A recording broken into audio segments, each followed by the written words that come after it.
This is meant to do three things: impress, intimidate, and remind you who's really in charge. Spoiler alert, it's not the governor. You look above, thank you for the two of you that have a sense of humor. We're going to work on the rest of you, and that sounds good. If you look above the closet door, you'll find the King's crest and coat of arms. King George III appoints these royal governors to act in his place.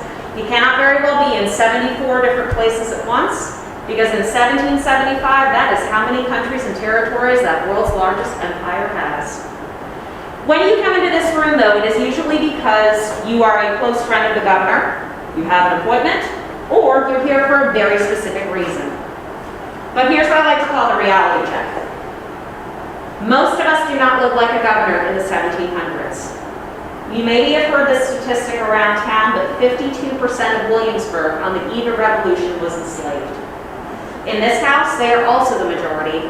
91 staff members, 57 of whom were of that enslaved condition as well. Although they are the majority here and in this city, when they step into this room, free or enslaved alike, they know very well and good what they're looking at. The paneling that you are seeing here today is black walnut wood, a tree very commonly found in this part of Virginia. We're leaving the accent doors plain to tell you the pantry is important, as is the parlor behind this gentleman, even the closet behind me. They also know what the British flag looks like. Keep in mind, ladies and gentlemen, we fight an almost 9-year conflict on 5 continents before we start our revolution, that French and Indian War, as it is called today. But of all of these things, those free and enslaved people coming in here, they're actually not looking at the weapons collection because this is pretty standard and common for large houses of this nature. They're going to look down when they come in first instead, because they've never seen marble before. They may never again. And when they stand on a white square of it, they know maybe for the only time in their life they are home. Fun fact, if you are standing on a square of white marble right now, you are standing on a piece of it from the same quarry we got it in the 18th century when the palace was first constructed. The black marble you're looking at would have come from Belgium. As I like to jokingly say, you go back and forth between the two, you cross the English Channel without having to get on a boat to do so. All right, we're working on the humor, folks. Let's keep it up, shall we? Take a look at those rooms I mentioned. Pantry on the left, parlor to your right. When you're all finished, you're going to be proceeding on straight ahead to see the rest of the first floor only today. If you have any questions, do let me know. Facility are governed for 3 months before they have to move. So the goal was simple. We had at that point 6 children.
right. Usually are A-okay. Can't? Yeah. Yeah, I mean, it usually is a pain in the butt. Alex, what's up? Let's pull over here and I'll get you some flowers.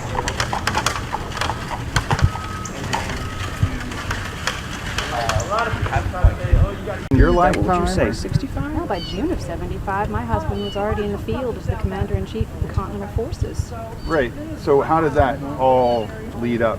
Like, what happened exactly to just make you guys decide to... Many small occurrences that eventually could not be overlooked as a whole.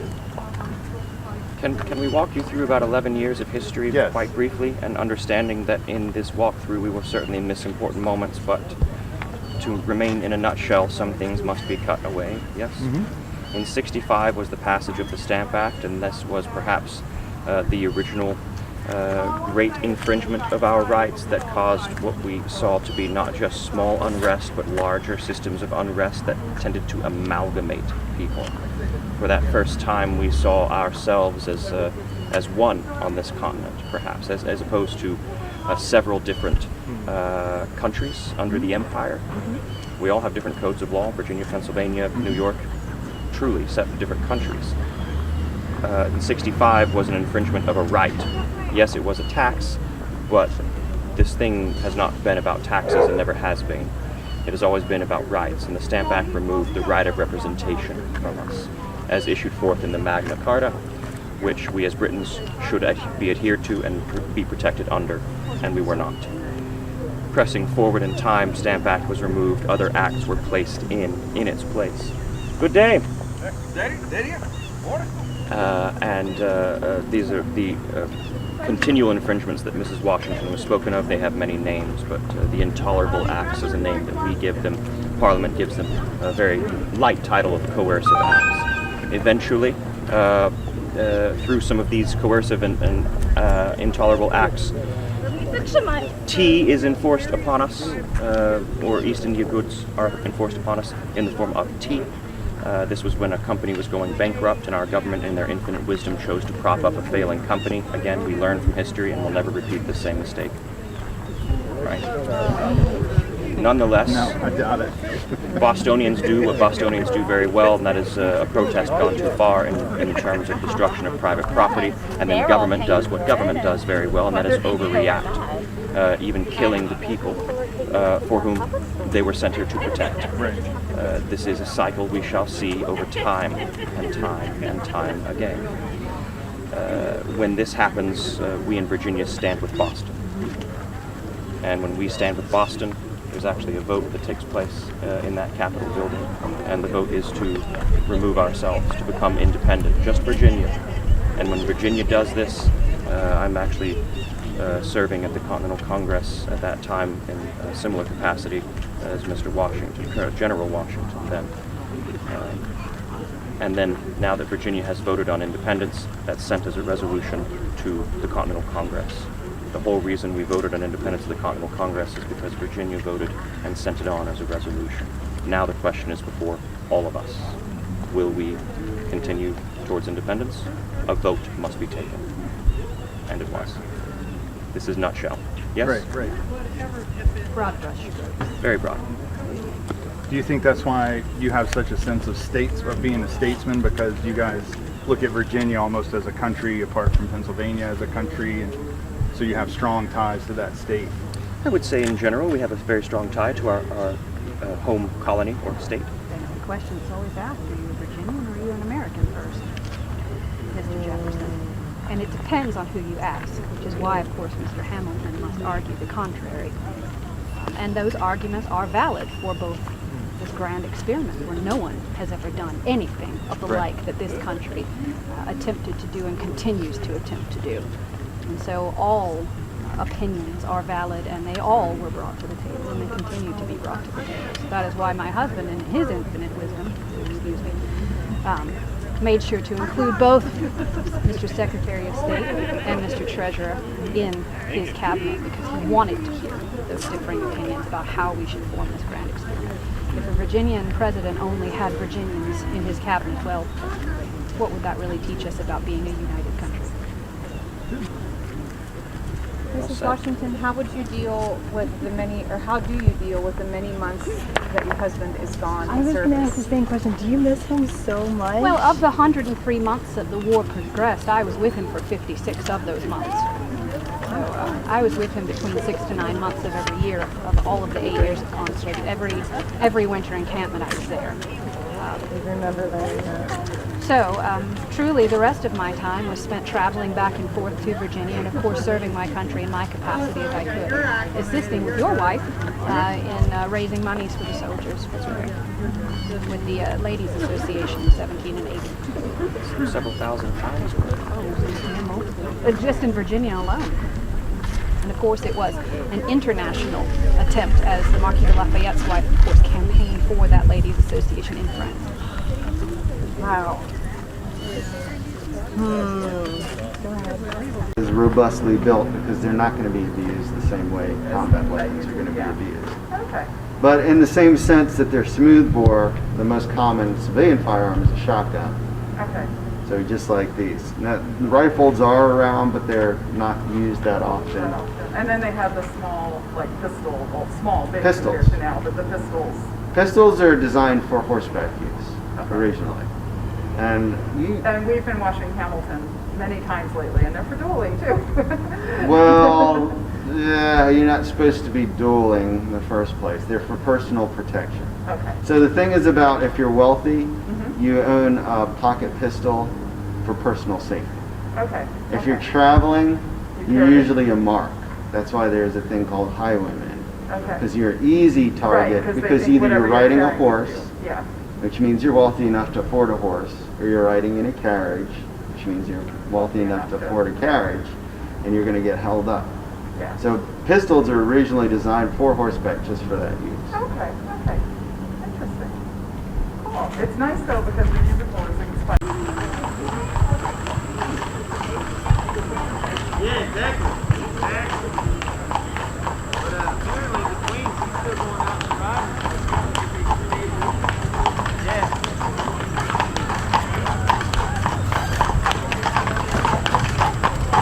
Yeah. Have you ever seen their polo clothes? Those are nice. Oh. Yeah, those are really nice. These got nice polo.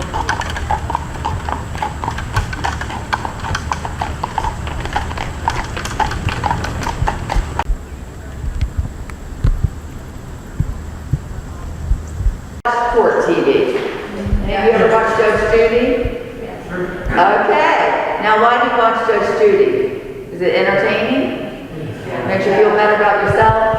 Okay, yeah, it definitely does. So, those are civil cases there, people suing each other. That's nothing new. That's the biggest work of both the lower court and the upper court are people suing each other, civil cases. But we also have criminal cases. The lower court would be dealing with misdemeanors, minor crimes. And keep in mind, we're tobacco farmers, right? We live out in that rural setting. We don't have people right next to us. We don't see people but our family day in, day out. So when your county court would meet once a month, that becomes a very big occasion to come together to socialize, conduct business, game and gamble, find out what's going on. Okay? So the courts are not done behind closed doors there. For the lower court, misdemeanor crime, the number one. Do you have any idea what the number one charge is? It's for a misdemeanor. What is it? Has to do with church. You must attend church 1 out of 4 consecutive Sundays that your church convenes. If not, then you will be fined or you may be whipped, whichever one you choose. Okay? But that's the number one presentment there. For this court, this is the High Court of Virginia. Think of it as a state Supreme Court. This is going to deal with felony crime, serious crime. If you're a freeborn person here in Virginia, you must be brought here. It could be as simple as grand larceny, all the way to murder. But the sentence is always the same. And I'll give you a hint. We don't have a big jail. It's death. Okay? So you're in that jail just being held there until this high court would meet and a decision would be made. 4 times a year they're going to meet for criminal cases every season there. Some of the things that you might want to consider. If you had your choice, would you rather be innocent till proven guilty, or guilty and must prove yourself innocent? That's a good choice there, okay? Now, do we have that as free-born Englishmen? Presumption of innocence.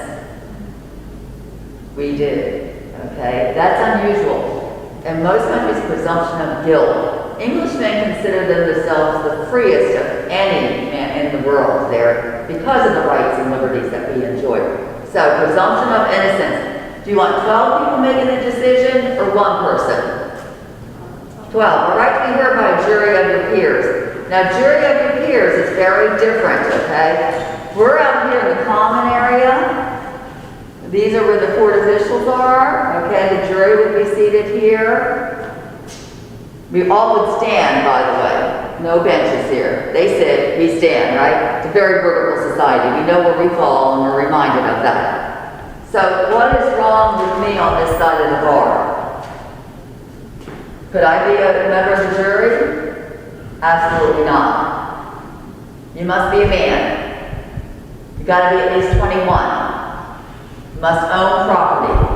You must be white, and you must be Protestant. Those are the requirements. Peers means something very different.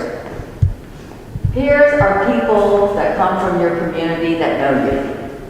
They know your character, the reputation that you have, and they are making decisions based on that. Most people are acquitted. They walk away from here, okay? So would all of you, would you request a jury? Do you have a good reputation with people in your community?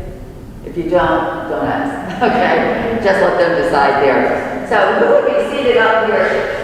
On the high bench would be the governor and 4 members of his council there. Sort of interesting, those 12 men, they make up the upper house of the legislative body of government, but they also sit on the bench of the highest court in Virginia. So they have judicial power, legislative power. Oh yeah, and they're here to advise the governor.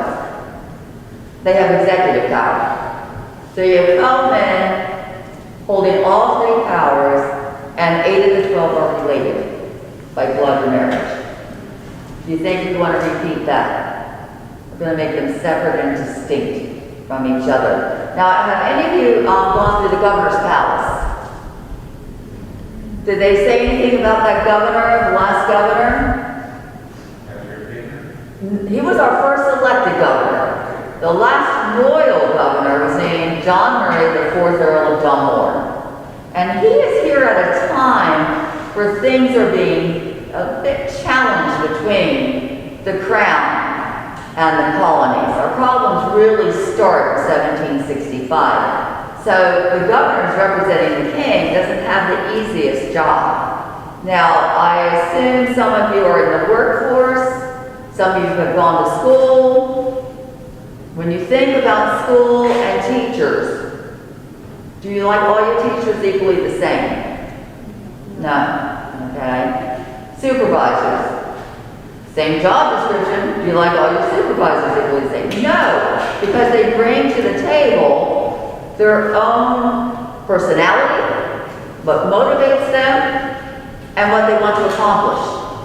And that's true with the governors. The governor that was here in 1768 and died in 1770, we loved.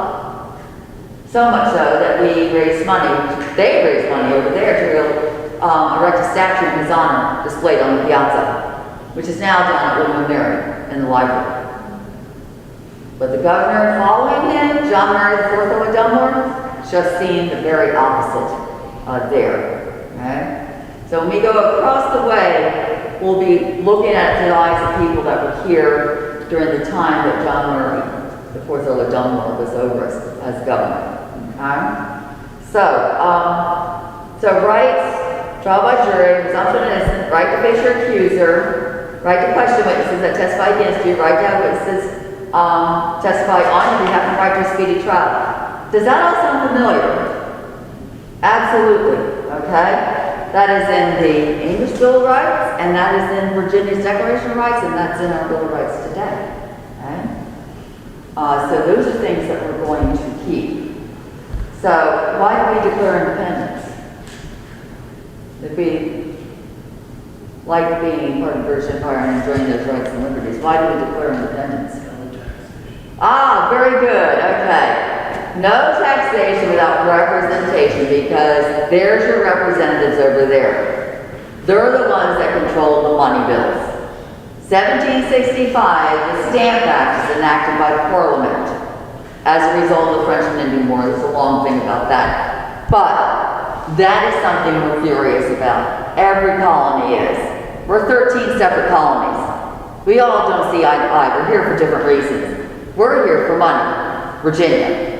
Massachusetts about religious freedom, for them to practice their religion without persecution. Our economies are different, our makeup of societies are different, but what we have in common is that we have that kind of fear of things being changed on us and not being treated like freeborn Englishmen, okay? So the Stamp Act starts it. It's repealed 1 year later, because you know what? We threatened stamp distributors, they all quit.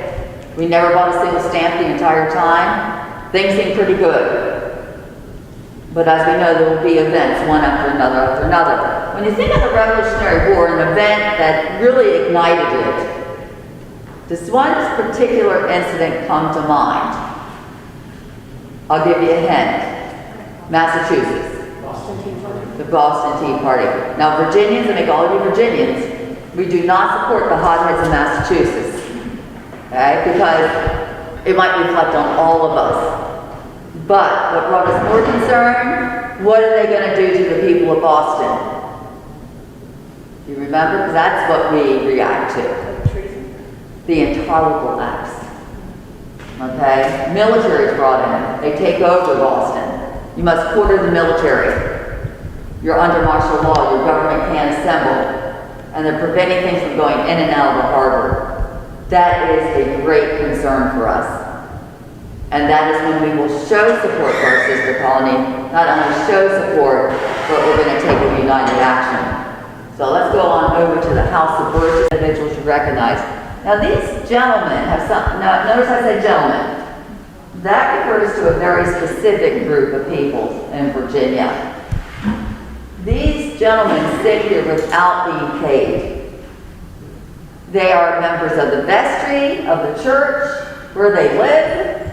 They are the justices of the peace of the county court where they live. And then they're the elected officials representing their county. No pay. Which tells you something about them. They have money. Okay? So, how do they get it? At this point, it's inherited wealth. It's luck of the draw there. You have no control over what family you're born into. But with privilege comes duty and responsibility. And that is the kind of mindset of the time that they're raised up in. They are expected to give of their time. And they have the ability to expand their minds, to have discussions, large libraries and debates. It's all coming together at a very important time, the age of enlightenment here, right? So what is their wealth, folks? What is their wealth? It's land. It's property in two forms, though. You got the land, but it's no good unless you have people to work it. So who would be the people working it? Enslaved, okay? So two forms of property, land and labor. You can't have one without the other. These men, these gentlemen could not be where they're at without having people there doing the labor. Okay? And that is something that's going to be discussed in a committee when we finally declare independence and we start our Declaration of Rights of saying all men are created equal and have certain inherent rights. That's a little bit of a contradiction there, which will cause some concern in that. But we'll go back a little bit to 1774 when we hear about the Intolerable Acts and the governor calls for them to assemble in the spring of 1774, and they come up with a plan. What are we going to do June the 1st when they close the port? We're going to spend a day in church, a day of fasting, humiliation, and prayer. That sounds pretty peaceful, right? Okay? But our church is the Church of England. The head of the Church of England is the king. The king's representative is the governor. So Lord Dunmore dissolves you, meaning you're fired. Okay? Which he can do at any point in time there. So, we continue conversations, but not here, at the Raleigh Tavern. And we discuss about a uniting of the colonies, the call for Congress to meet and to elect delegates, come together and take a united action instead of taking individual actions. So the Congress will meet in the fall of 1774. This is their plan now. And let me ask you all, do you all like owning stuff? Do you like buy stuff? Yeah, we're big consumers, right? We're big consumers now and we're big consumers back then. Okay? So, where do we get our stuff? Then. All from the stores, yeah, where the stores get their stuff. That's a good one. From England, okay? So, let's think of, okay, I'm going to make you a storekeeper, okay? You're one of the merchants there. This is what they're saying now. We are no longer to import. And you as a storekeeper have goods, but you can't replace those goods. And once things get scarce, no price gouging. You can't raise the price. So we import anything from as simple as nails to as luxurious as silk, silver, okay? But December 1st, it stops. So guys, we're gonna have to live differently. We've got to be no more theater, no more dancing, no more gaming, no cockfights, no horse racing, no dice, no cards, none of that. And if you raise sheep, you don't eat them. You're raising it for wool. Okay? How many of you agree to make those sacrifices, folks? They know you're not quite decided, right? So here's something that might convince you. That in this association, every city, town, and county are going to elect men to form a committee to monitor your actions. And if they find that you're gouging, you're reported. And if they see that that's valid, then your name's printed in a newspaper as being an enemy to American liberties and no one's to do business with you again. Is that right or is that wrong? How many of you say it's wrong? Oh, you're not saying, are you? That's what a lot of people did too, right? Okay? They're just sort of shutting up and saying this will all blow over. Or they're actively supporting it, and some of them are actively not supporting it, okay? So there is a division happening amongst ourselves.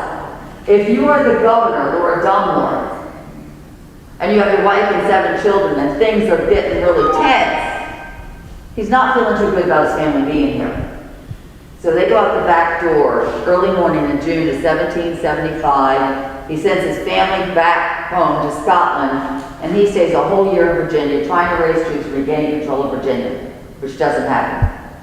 So think about school, and think about all the adults are out of the school for 1 week. It's just students running the school. What would it be like? Chaotic, absolutely, okay? Now, that's an extreme example, but when Lord Dunmore leaves, the government as we knew it ceased to exist. We have a shadow government, but it doesn't have real power. And it'll be about a year later when Virginia makes that final decision on May 15th of 1776 to declare themselves free and independent. It was unanimous. How many of you think you would have ordered your delegates to declare independence? Do we have a Navy? And the agreements with foreign nations? Our Commander-in-Chief, Mr. Washington's had problems with the Army. And we don't manufacture much of anything. And we're going up against the most powerful, wealthiest empire in the world. How many of you think at that moment in time that we would succeed? So it's easy to say now, but I'm pretty sure I would not have supported it myself. I like a little bit, I need to be more sure of something there. So, once we declare independence, we better have a government real quick, in writing. Constitution and a Declaration of Rights. Declaration of Rights is the one that starts about all men are created equal and have certain inherent rights, right? So, the form of government is different. It's going to be a republic. In a republic, the government's by the people and for the people. So if it's by the people and for the people, who's to make change? The people, right? So we better have some methods to make change. Do you all want the right to petition? Yes. Do you want the right to assemble peaceably? Okay? And then voting. They will be elected officials. And if they don't serve USB, then vote them out. Right? Okay. Now, that makes us see ourselves a little bit different there. We go from a vertical society to slowly a more horizontal society. And that questioning of owning people as property starts being posed. The abolitionist movement actually starts right around the Revolutionary period there, because it's having discussions about that, opening that up. Less than 100 years later, what happens? Civil War. And slavery is abolished. Ladies, when do we get to vote? 1920. Did they just say, hey, let's let the ladies vote? Okay, there's people petitioning, they're marching, people had devoted their lives to make that change there. Civil rights movement. And we are in one right now. Whether we agree with it or not, that is what we have, that ability to make that change there. Alright? So it gets a little messy, doesn't it? Because it's going to be, I bet you we could ask a question here, and we all won't agree, would we? Okay? Yeah, but it does give you the chance to do so. Speaker's chair is original. Okay, they were able to save it from the first Capitol, that was a slow burning fire there, so that's original. We're going to make some changes on the day we declare independence. What do you think we change in here? Portraits. These two come down. These two stay up. It is King George III that we're angry with. So King George III and Queen Charlotte will be taken down and destroyed. That's nothing new. Okay? But they still will be up 1 year after we declare independence, because remember, in heart we are British heritage. Notice the flag we fly outside, it's got the Union Jack to recognize that, and the 13 stripes for the 13 colonies. And that's the first one flown over Washington's headquarters before we declared independence. Alright? So you guys enjoy your day, and if you have questions, I'm here.